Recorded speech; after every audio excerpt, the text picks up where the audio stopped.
Imagine taking the single most polarizing political figure of the 21st century and simply erasing him from existence.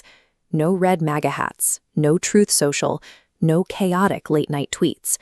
The entire 2016 political shockwave, gone in an instant. But does erasing the man actually erase the history he made? Or does it just rewrite the timeline? To find out, we have to rewind to the summer of 2015, before the disruption began. Without an outsider entering the race, the Republican primary remains a traditional contest.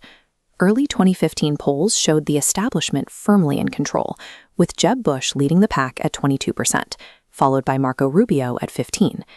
In a standard matchup against a candidate like Jeb Bush, historical polling consistently pointed to a Hillary Clinton victory. She becomes America's first female president. The political earthquake of 2016 is replaced by a predictable establishment victory, setting the entire decade on a different trajectory. On the global stage, continuity reigns. The United States remains bound to major Obama-era international agreements, maintaining its commitments to the Paris Climate Agreement and the Iran nuclear deal. In the domestic arena, the most tangible shift occurs in the Supreme Court. When Ruth Bader Ginsburg passes away in September 2020, a Democratic president fills the vacancy. Instead of establishing a solid 6-3 conservative majority, the bench remains evenly split at 4-4, or even tips 5-4 liberal. Without those three conservative appointments, the votes to end federal abortion rights do not exist. Roe v. Wade remains the law of the land. Decades of American jurisprudence are firmly anchored in a different direction. This altered court balance stands as the most permanent consequence of this alternate timeline. Then there is the matter of public discourse.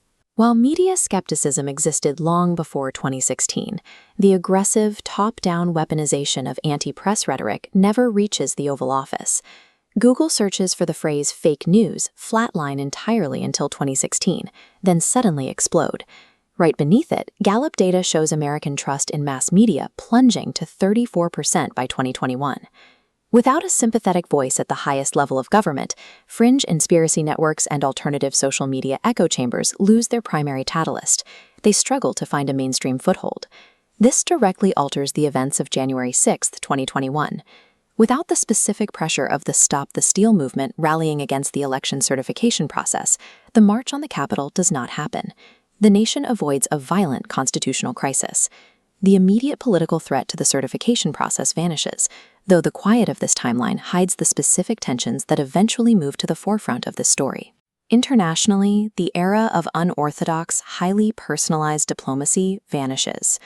Unprecedented summits with adversarial leaders are replaced by traditional, slower diplomatic channels. This bar chart illustrates the rapid escalation of the trade war, showing tariffs on $360 billion of Chinese goods between 2018 and 2020. While aimed at foreign manufacturing, the Federal Reserve found this conflict cost the average American consumer $831 a year. Erasing this aggressive America First posture prevents major trade disruptions and keeps European allies comfortable. But it also delays a necessary reckoning with global economic threats. So, we are left with a timeline wiped clean. No massive tariffs, no daily cultural street fights, no conservative Supreme Court majority, and no riot at the Capitol. But look at what this timeline fails to erase. Decades of wage stagnation, the hollowing out of the industrial working class, and the mounting economic frustration spreading across America.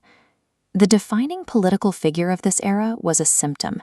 He was a reflection of genuine anger directed at legacy media and out-of-touch political elites. He was not the root disease. Without this specific vessel to channel that populist energy, the frustration would not have simply vanished. It would have found another outlet, perhaps one more extreme or structurally different.